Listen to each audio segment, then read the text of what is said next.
Sa pag-uwi naman ni Pangulong Bongbong Marcos mula sa Saudi Arabia, ibinalita niyang marami sa Gulf countries ang gustong mamuhunan sa Maharlika Investment Fund.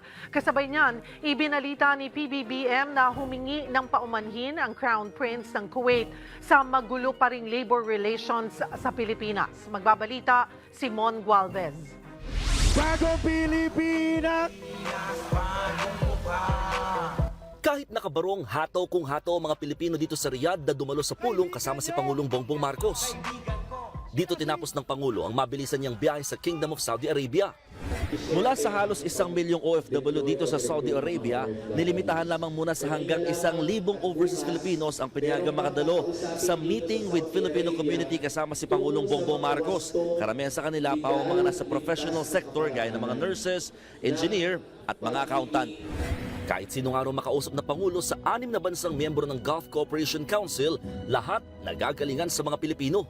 I convey my gratitude and express my admiration to each and every one of you.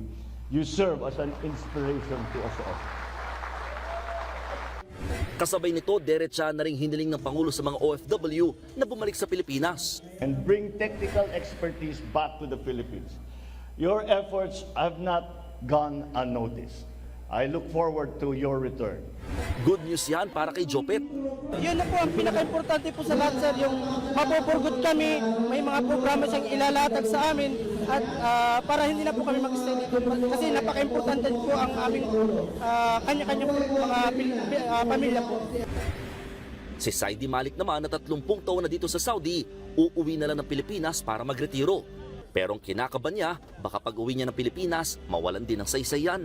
Yung iba sa amin may mga sakit na, matatanda na, pero pagdating namin sa Pilipinas, pagbalik namin, wala po kaming inaasahan. Isa namang nakikita ni PBBM na pwedeng ipuhunan ng mga OFW sa bansa ay ang pag-produce ng mga pagkaing halal para sa Saudi. Makatutulong na sila sa food supply, makakapag-produce pa sila ng dagdag na mga trabaho. Mga kapital kayo doon sa Pilipinas at magtayo tayo ng mga gawaan para sa pagkain, to process foods, halal foods, but specifically for Saudi Arabia. Titiyakin pa rin naman doon ng Pangulo na mapangalagaan ng kapakanan ng mga OFW sa Gulf nations. Ito nga raw ang dahilan kaya pinursige niyang makadalo sa kauna-unahang ASEAN-GCC Summit. Dito, nagkaroon daw sila ng saglit na pulong ng Crown Prince ng Kuwait na si Sheikh Mishaal Al Ahmad Al Jaber Al Sabah na nalulungkot daw sa hindi pa rin naaayos na labor relations ng Pilipinas at kanilang bansa. As a matter of fact, I will apologize to you, sabi ng Crown Prince, dito sa nangyari. We will fix it and we will make it because we love the Philippines.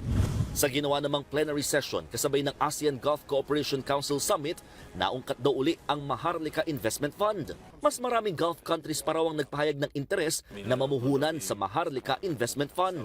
I'm confident that once we get it operationalized, once we are able to start talking in detail with not only the investment funds but even private corporations and other governments as well.